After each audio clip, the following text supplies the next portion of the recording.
going to opportunity The best-selling color cards. together with a feeling of community. Well, that's absolutely true. I never dreamed of A, ever getting involved with the fashion business, and B, of being, well, you call it a futurologist, I just call it an observer of business patterns. I studied classics, Latin and Greek at university, and my passion was archaeology. And I really wanted to specialize in being a Roman military historian, actually the Praetorian Guard, the bad boys in the film Gladiator, the ones who were like looking after the emperor. It was completely an accident. I was just left university in the early 70s, Ted Heath. We had tremendous problems in England. Economy was extremely bad, the miners' strike, the 3-day week.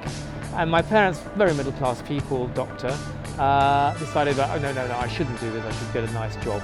And actually it was purely a joke because I went and applied to a company called Courtaulds. And I knew Courtaulds as the art institute with a very famous impressionistic collection. But actually it was a fibre company, and my first interview was taken by this retired major, very public school in those days, and we talked about wine, and we talked about travelling, and we talked about history. I couldn't understand why all these pictures of looms and knitting machines were up on the walls, but anyway, in a cut long story short, I ended up with Courtaulds as a graduate intake. And then I moved into journalism, and from journalism I somehow specialised in textiles. And this was a very exciting moment. It was the middle of the 70s, the fibre companies ran the world. It was a time of DuPont, ICI, Courtaulds, Ron-Poulenc, you name it, everybody was there, Monsanto. Big budgets, big money, big excitement, and big conversations. And I interviewed all the bosses and loved every minute. Actually, I was called the polyester kid because of my passion for synthetic fibers. And in fact, Woolhouse and the IWS have never ever forgiven me. But anyway, that's how I started. And then somehow along the line, apart from deciding to publish my own magazine and start my own publishing company, because I wanted to do things differently. Things in those days were extremely traditional, extremely old-fashioned. There was no trends. There were no trends. You went to a show and you picked what you liked. It was no like story like you should be doing nautical and you should be doing military. It didn't exist.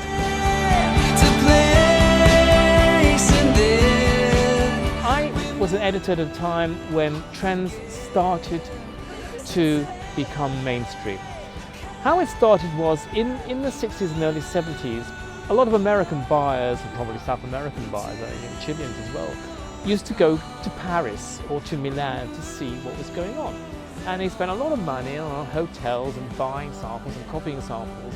And then one of them had an idea, okay, why don't we sort of commission somebody to go and do it for us? And then from that commissioning, people started to write reports and sell reports as if they were special products. And that's how we started the whole trend business. And when I was editor-in-chief of a company called International Textiles, I had the pleasure of working with Nelly Rodi and Lee Adelcourt in Paris. And there was a company called CIM, Comité Industrie de la Mode Française. And they were the first to start giving tendencies to the French industry. And at that moment, the French industry was probably stronger than the Italian, dare I say, because the early 70s was when the Italian industry, Versace, all of them really started to motor. So it was France that was running the war then. And through Lee and Nelly, we started to make trend books together. They made their own and I made ones with them. And it was also the moment of Première Vision. Now, Première Vision was a very small local Lyon exhibition. And I used to trundle down to Lyon in the beginning and then to Porte Versailles. There were, I think, 36 exhibitors in the very, very beginning, not more. And all Lyonnais making soirs, silks and soirées and cashmeres and all the rest of it.